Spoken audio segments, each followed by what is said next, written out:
Paulo Henrique Machado shares some of his most cherished memories. Images of a life spent here in this room, mostly confined to his bed, for 43 years. Paulo Henrique is paralyzed from the waist down. He breathes with the help of a respirator.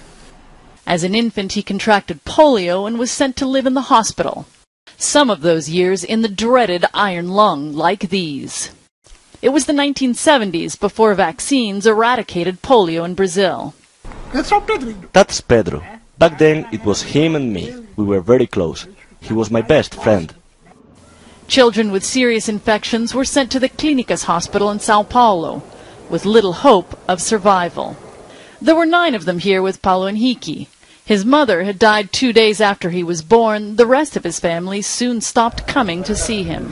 The polio ward was his home, the staff and fellow patients, his family. It was a wonderful time. I'll never forget it. Even though most of our friends are no longer with us, I never stopped dreaming about them. Over the years, many died, including his best friend, Pedro. It was December 26, the day after Christmas. Everything I'd planned with my friend, life, didn't have the same meaning, but it made me stronger. 2 people survived, Paulo Henrique and his lifelong friend and roommate, Eliana Zaghi.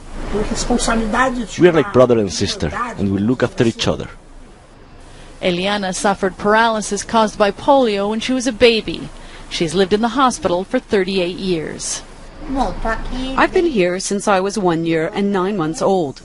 I learned to write, to paint, to use a cell phone, a computer, things I like. They were both encouraged to push beyond their physical limitations. Eliana discovered painting, patiently dabbing at the canvas with a brush taped to a tongue depressor. The wear and tear on her teeth meant she had to limit herself, but she hasn't stopped. Paulo Henrique trained as a computer animator and is now working on a cartoon about his life with the help of crowdfunding.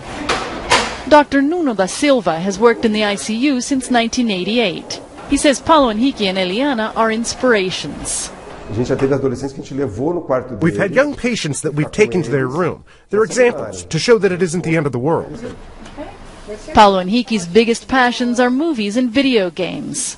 Opportunities to escape his own world. I like to live outside my reality. To get out of reality, I play games.